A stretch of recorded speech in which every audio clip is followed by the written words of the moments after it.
Whoever thinks that they want a Tesla, they don't.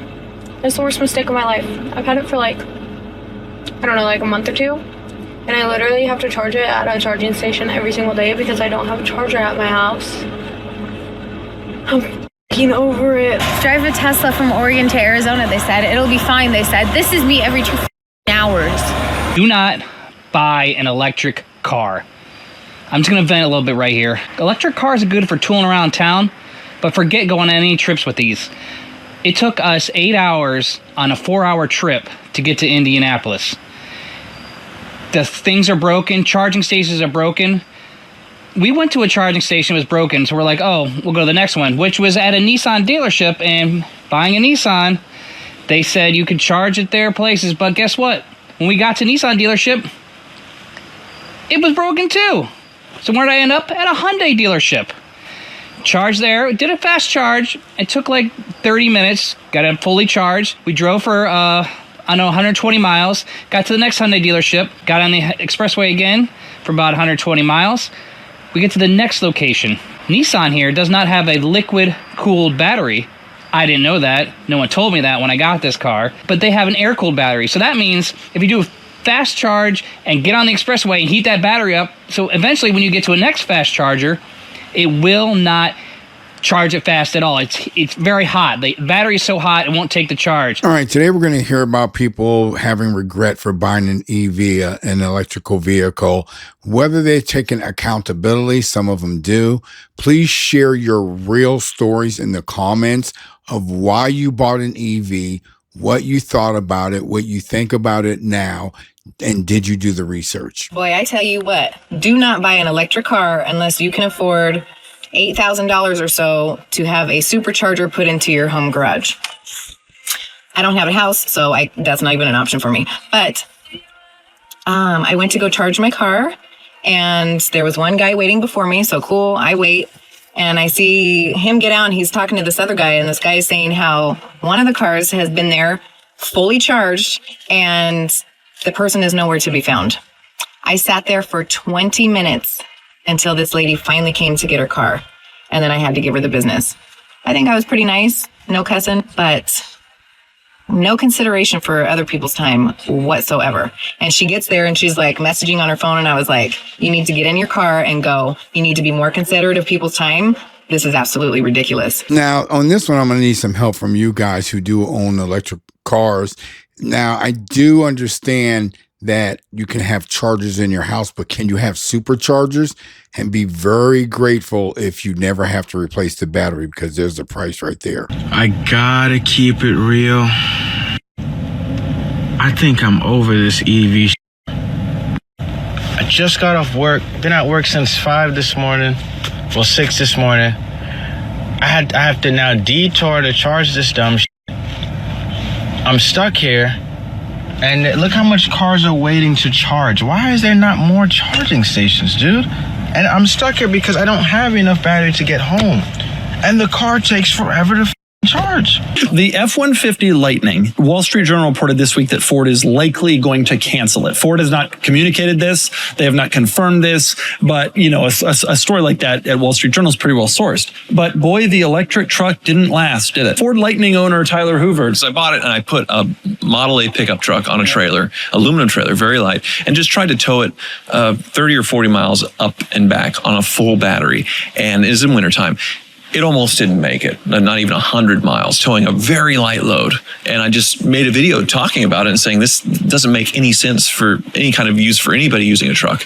I remember, this is a big deal. Amount of news coverage that got. The facts that came out of that video are a real reason why this truck has not been successful. And it's the cold weather's especially bad on these because they don't do any kind of battery heating with them. I'm not surprised that this is happening. This is getting canceled. It seems like a niche use case. Even in California, I don't see that many. Typically, people who drive trucks really know about trucks. So this is what surprises me, that anyone who prefers to drive a truck would not do their research and would even buy one of these. Buyer's remorse of a Tesla. I've owned two now. This is a Model 3 and we also have a Model Y.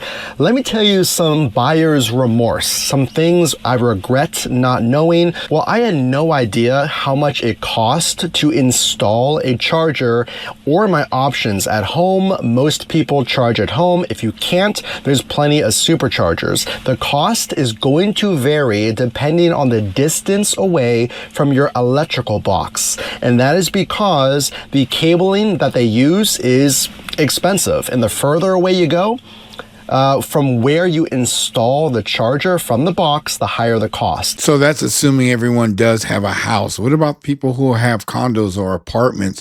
How do they charge? Even if the apartment complex does have a charger, are there enough to go around? The infrastructure, I believe, isn't there yet. Hey guys, I just posted a video about how much, oh my god, I can't even speak. Oh my god, I can't even swallow anyway. I just posted a video about how good this car is. I love the Tesla, you know. The Tesla. I miss my Camry. I don't even have anywhere to put my freaking phone at in this car. This car sucks. If you went on TikTok talking about, oh my god, I love my Tesla, it's the best car ever, you're a liar. But honestly, I think Toyota screwed me over, like, because I don't live 40 miles from my freaking job. I live like max 20 miles. Tell me how I wasted 40 freaking miles. With how often I have to charge is the same as putting gas. So yeah, anyone want to buy a Tesla, please? Please buy this Tesla off me. Like literally, I hate this car. Like who convinced me that a Tesla is better than a freaking Camry? Ooh, because you're wrong.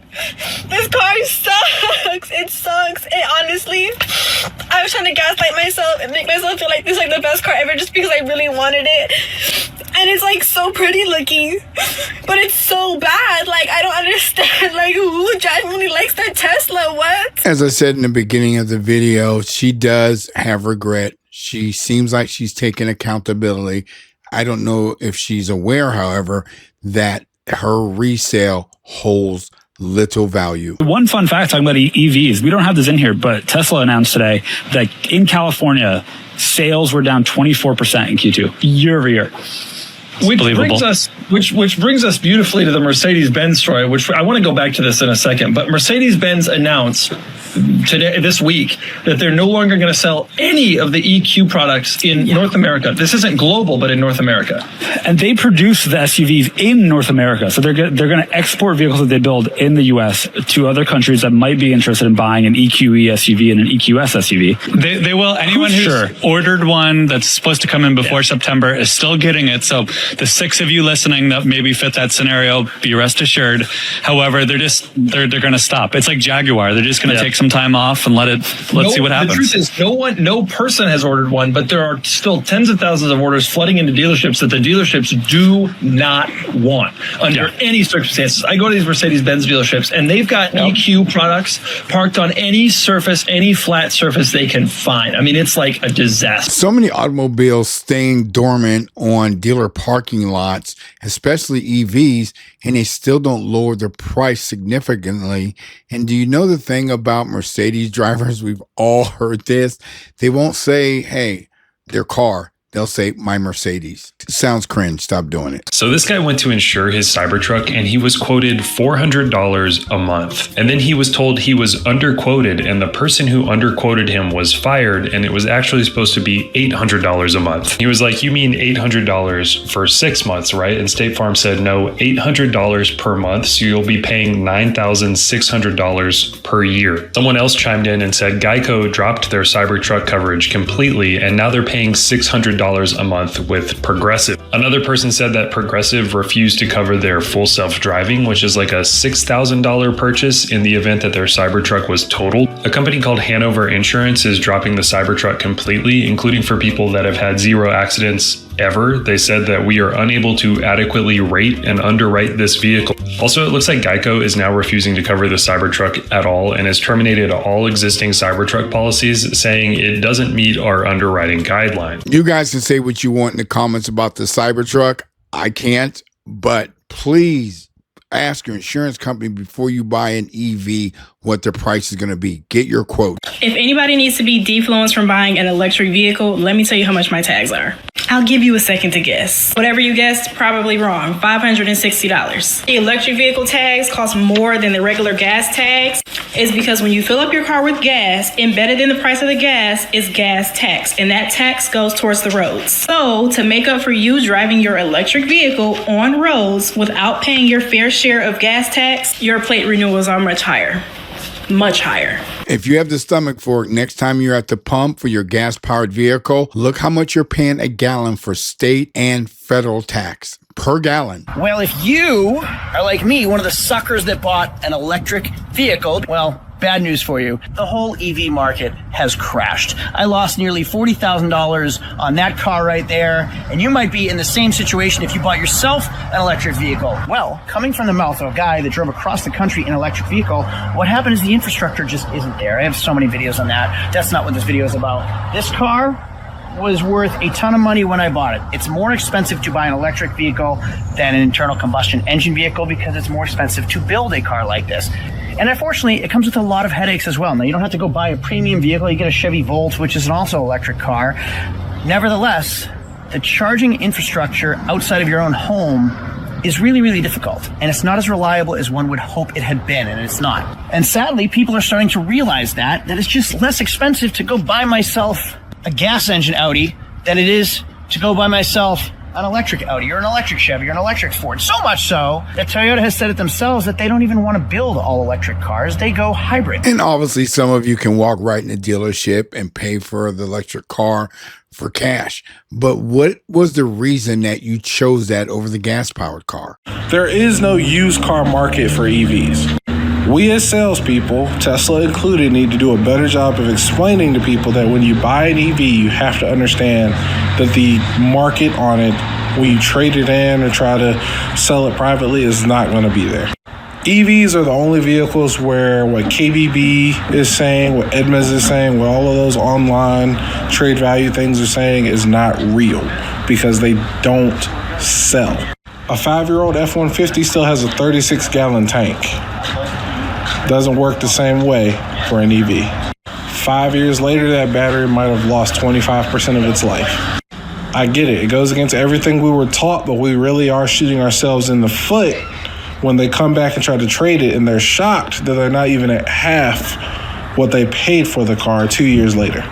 You need to lease them and make it the dealership's problem. Wow, if you didn't catch that, he said we as salespeople. So obviously he sees that these things are not selling. So I've been out here almost 3 hours. No, it doesn't take 3 hours to charge this car, but I had to wait about that long before I could charge it. And I have had like a splitting freaking headache since like 4 or 5 o'clock this morning. Mind you, my car did get towed here. Honda Link / Honda, whatever you want to call it, has that as part of their little thing for people with electric cars. So I don't pay for anybody to tow my car to the charge station. Luckily, I had started this with about 2% charge. Let me just tell you, 2% charge is about 7 miles, which means your car ain't going nowhere. I've been here 44 minutes, according to Electrify. I have gotten almost 80 kilowatts of power to this car. I really, really am tempted to push it past 80, only because I'm really, really not wanting to go to the charger for a while. It never occurred to me until I started researching this topic, why don't people just buy battery packs in case their battery dies? Then when I started researching it, these things cost over $2,000 at 50 to 100 pounds. You keep that in your car, then you're going to drain your battery more because of the weight. This car has been on my life for over a year, and I literally have no clue why we can't sell it. We've tried everything. We've knocked down the price, and I don't know what it is. This car behind me is a 2024 Hummer EV, and this thing is sick. I mean, just look at these wheels on this thing. All-terrain tires on here. I mean, the car looks great. I don't know what there isn't to like. A lot of great badging on it. You got the Hummer badging, and you also have the American flag up here. I mean, what's more American than an EV? This thing's got over 625 horsepower, and I mean it goes fast. fast. When I say fast, I mean fast. Like head in the back of your seat. This car stickers for $112. It's on sale for under $100. Let me know in the comments. Do you think this is a big enough discount, or do we got to do more? Well, sir, you don't understand why a $100,000 vehicle is still on your lot. That is a down payment, a very nice down payment for someone looking to buy a house. What happens when you fast charge a 9,000-pound EV with 465 miles? How much is it going to cost? And the most important question, how long is it going to take? The Cadillac Escalade IQ started at 16%. That's 73 miles left. The screen said 2 hours to hit 100%. It still uses CCS, but it is compatible with Tesla superchargers and rated for up to 350 kilowatt. The most I pulled, though, was only 134 in 70 minutes. I went from 16 to 85%, and the bill came out to be $92.93. State in the comments your year, your make and model of the car that you purchase, electric. What is the price for that electric charge outside versus inside if you have a home charger? This is your sign to not get a piece of electric car. Do not get an electric car, especially this piece of Kia here and everything. I hope y'all see this, because I'm on 2%, battery low. Went to these because you got to go to a specific location for your. You can't just go to everyone. And Tesla got all the ones all up and down the place, but you can't go to one. Now I come to this garage, and then the garage is private, and it's in this garage, and it says it's private. The next one is about 6 miles away.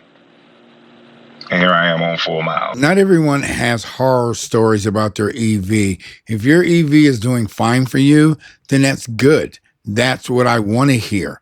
But for those problems that do exist, people don't want to acknowledge them, or they're not ready to admit they made a mistake. Check this out. Inside the new Mercedes GLC, you get a 40-inch display that goes across the entire dash, and there's a camera here so you can actually call into meetings from the car. Now, this is running on Qualcomm Snapdragon digital chassis, which makes the whole cabin feel like a smart device on wheels with the latest Mercedes software. It's got built-in 5G too, so the car is always connected, whether that's streaming, navigation, or even safety updates in real time. It also has this glass roof with a digital curtain you can open and close. Oh, that's cool. An EV now has all the features inside your house. So if you're homeless, you can live in that. That's good that people think they can do all that while they're driving. And for those people who are like, well, I'll do it when I stop and play with everything.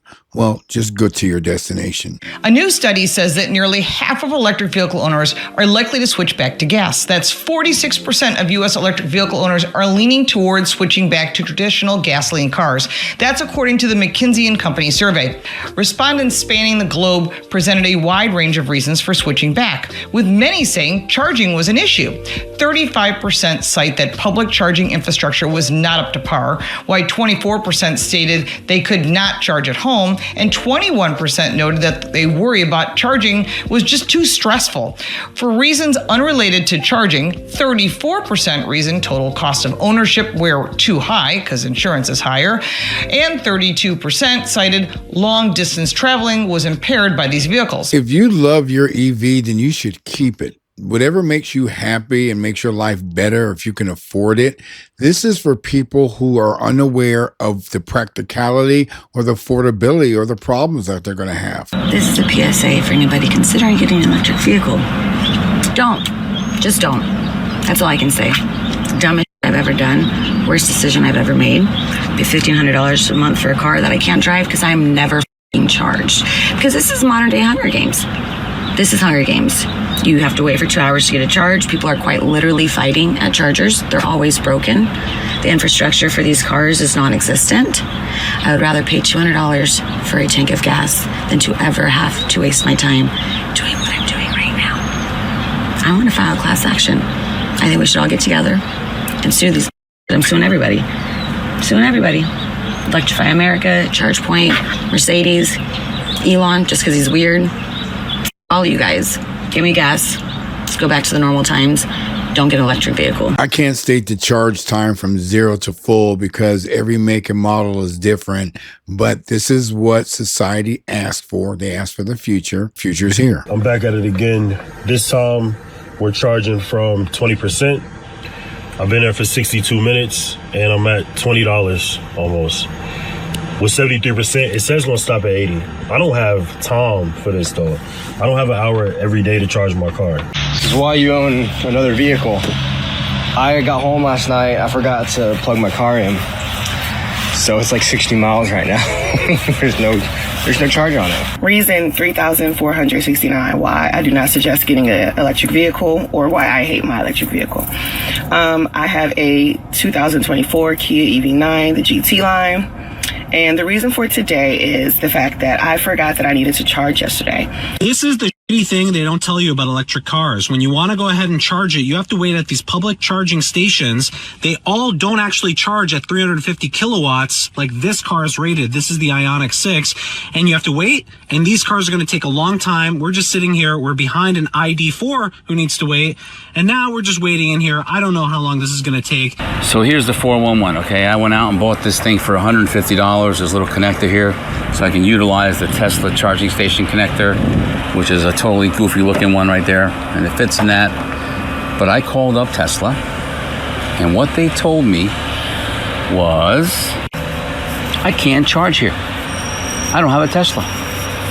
Anybody else experience this? It's a bunch of shit, right?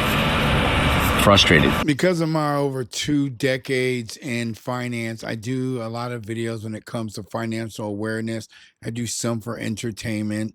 I have something coming up next month for you guys that is on the financial aspect. It'll be a little boring, but it'll be very helpful to you. I appreciate you watching. I'm thankful to my subscribers. I'll see you in the next video. Like always, take care of yourselves. Don't wait to live your life.